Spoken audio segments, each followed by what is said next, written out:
Fala pessoal, aqui é o Cláudio do canal. Sir Rob Linux Brasil. Sir Rob Linux Notícias 435, vamos lá porque tem muita coisa mesmo. Alô, Rod Linux. Cenoura roxa. Sir Rob Linux. Alguns desenvolvedores russos foram excluídos do desenvolvimento do kernel Linux. Criou-se uma forma de inibir a participação dos russos ligados ou não ao governo daquele país. Em outras palavras, estão fazendo de tudo para retirar da lista de desenvolvimentos do kernel Linux desenvolvedores russos que não se adequem às novas regras de conduta criadas há pouco tempo pelo Ocidente. Tem a ver com sanções à Rússia e ao território russo impostas pelo mundo ocidental aliado à Ucrânia. É uma pena porque russos não deixarão de ser russos, não mudarão seus endereços de e-mails, provedores e etc. Pode ser que alguns, ou muitos, não queiram mudar suas vidas para continuarem a fazer coisas ligadas ao kernel Linux ou a outro projeto. Para se adequar, tem que abrir mão de determinadas coisas que fazem parte da vida das pessoas. É um problema muito sério. Torvaldo se pronunciou em relação a isso e, resumindo o que ele disse, é que alguns trolls russos caíram e isso não é algo a ser revertido. Existem sanções à Rússia, se adeque ou caia fora. Claro que ele não vai contra a cúpula que criou as novas regras a quem tem ligações com a Rússia e seu governo ou território. Na dúvida de que desenvolvedores russos possam concordar com o que o governo russo está fazendo, melhor retirá-los. O maior problema é que são todos conhecidos como árduos desenvolvedores ativos ligados a drivers e ferramentas ligadas ao kernel. Uma pena que isso esteja acontecendo. Lamentável. O Fedora 41 acabou de ser lançado e ele vem com o mais recente DNF5, gerenciador de pacotes. Promete ser mais rápido, ele dá suporte a containers e sistemas de memória restrita também, eliminando o uso do micro DNF. O desktop GNOME é o 47, que você já sabe, vem com muitas coisas boas. Por exemplo, o gravador de tela vai usar o poder da placa de vídeo Intel ou AMD. Mais desempenho. Animações mais fluidas com a renderização por Vulkan. Acesso remoto com persistência, inclusive no Wayland, que o Fedora 41 é o padrão. Sim, e agora vem com só com Wayland. Acabou para o X11. Foi-se, pelo menos, no GNOME. É possível instalar para quem sentir a necessidade de ainda usar ele nesse desktop. O driver para placas NVIDIA voltou a ser oferecido, já que agora pode ser instalado em sistemas com o Security Boot ativado. Uma das melhores, se não a melhor, distro Linux que existe. Devo voltar a usar ela no meu velho notebook.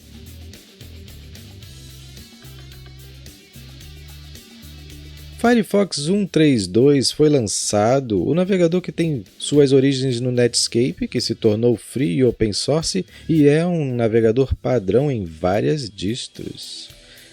Aceleração por hardware no Web Renderer em filtros SVG, FBlender, FColor Matrix, FComponent Transfer, etc.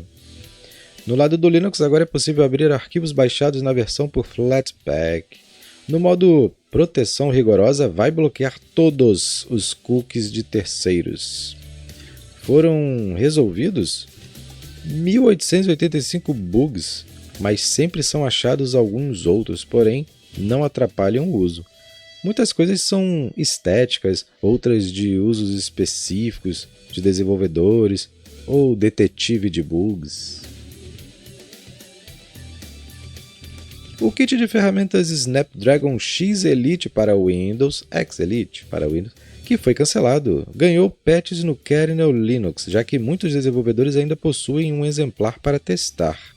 Os patches adicionam suporte a DSPs, Ethernets do dispositivo RTL8125BG, NVMe, Wi-Fi e portas USB tipo C. O Linux poderia dar uma sobrevivência ao aparelho a nível comercial, que supostamente foi cancelado por não conseguir dar um suporte decente às suas entradas HDMI, mas é só suposição, já que oficialmente não se sabe o motivo. O editor de vídeos Shotcut ganhou nova versão essa semana, 24.10, e dessa vez vem com algo muito interessante, voz para texto por inteligência artificial, que vem do projeto Whisper.cpp. Só tem um porém, no momento as GPUs suportadas são de dispositivos Apple. Para outros casos, multithread por CPU. Ai. A OpenAI, que é de onde vem o Whisper, pede atenção nos modelos usados para geração de texto, receber autorização do usuário para o uso da ferramenta. Coisas burocráticas que são necessárias nos dias de hoje. Correção no app ligadas à exportação de arquivos, mostrar na pasta, agora trabalhará com o FFmpeg 71, o mesmo que já vem dando suporte a Vulkan Video. Eu quero ver só quando vai chegar no Shotcut, no Kdenlive, ou até, quem sabe, no editor de vídeos do Blender. Vulkan Video promete ser muito bom. Gráficos.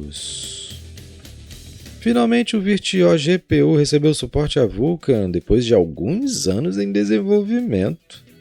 O pessoal do Grupo Colabora estava divulgando um tempo atrás que seus trabalhos estavam em andamento, né? Mostraram algumas façanhas também. Vulkan rodando gráficos dentro da máquina virtual. E o drive Vulkan em questão é o Venus, que faz parte dos drives do Mesa 3D. Ele é específico para rodar em QEMU, ou seja, máquinas virtuais rodando com o poder do KVM. Essas coisas assim. Ainda é necessário que o QEMU se adeque a essa nova realidade, né? Por padrão, o upstream, né, no caso. Mas já deve chegar em breve. Porém, com os mais novos códigos do Venus, mais VirGL Render e QEMU com códigos ainda não mesclados, é possível testar. Para nós, meros mortais, precisamos esperar.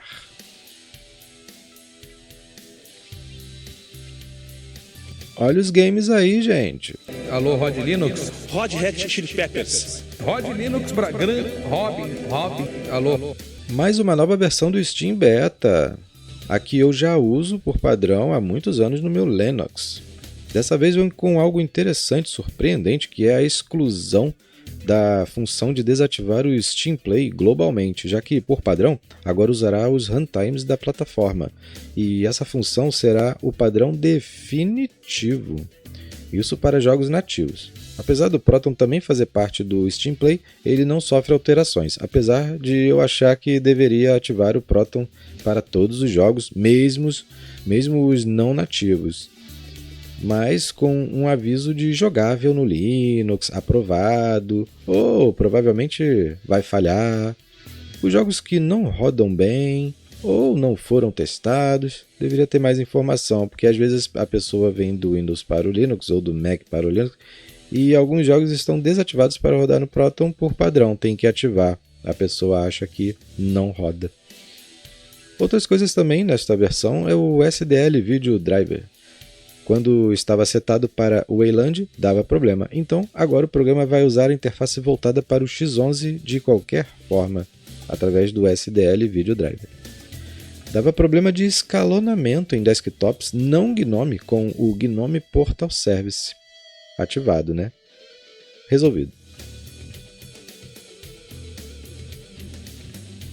O desenvolvedor, ou um deles, do jogo Captain Gasman, Day of the Rage, testou em várias distros e no Steam Deck. Distros baseadas no Debian, como o Ambient ou Linux Mint, funcionaram maravilhosamente, inclusive melhor desempenho no próprio Debian 12. No OpenSUSE também se saiu bem, SteamOS 3. Não funcionou no Manjaro, no CentOS, no Red Hat Enterprise Linux e Raspbian. Nesse último, provavelmente por usar a arquitetura 32 bits. Não foi testado, mas provavelmente funcionará no Fedora e no Arch Linux.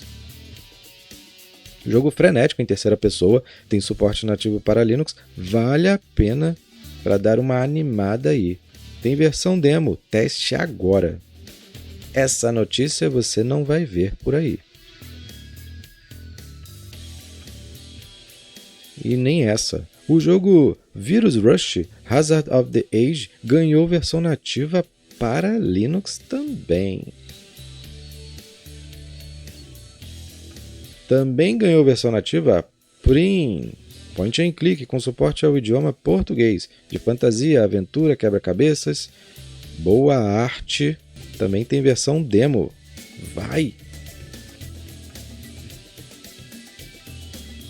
O jogo Factorio, que tem versão nativa para Linux, ganhou uma DLC muito interessante, Factorio Space Age. Não contente com a automação fora do comum de coisas aparentemente comuns na vida real, e não real, a inserção de inimigos bizarros, e agora é possível explorar o espaço, algo muito comum na vida real hoje em dia também, ou não é? Próximos passos, eu acho que iremos explorar outros planetas e, se duvidar, outras galáxias com Factorio. Tem na Steam, no GOG e no Rumble Bundle. Aviso importante que a Valve fez aos desenvolvedores de jogos que usam anti-cheats. Precisam sinalizar para os usuários que determinado título usa a ferramenta anti-trapaça, e principalmente aqueles que usam anti-cheat a nível do kernel. Esses são obrigados a fazer isso. Precisa sinalizar bem destacado, porque o usuário final vai usar algum tipo de intromissão que será instalado em seu computador para rodar um simples jogo. Essas ferramentas anti-cheats ficam monitorando a máquina, ficam rodando desde a inicialização do computador, bloqueia ou desativa determinadas coisas da máquina. Às vezes os antivírus os detectam como ameaça, e etc. Jogos da EA que usam o seu anti-cheat no nível do kernel não estão sinalizando isso ainda. Serão obrigados. Acho muito importante eles informarem isso, porque nem todos são muito curiosos em saber o que está rodando, o que não está rodando no background para rodar apenas um jogo, um simples jogo. Não é coisa, é só para diversão, entretenimento e cultura, não é algo relevante no computador, né? Para que fique rodando no background e desativando algumas coisas, ativando. Você que está no Windows tem que desativar o antivírus para poder fazer coisas e deixar o seu computador desprovido de segurança.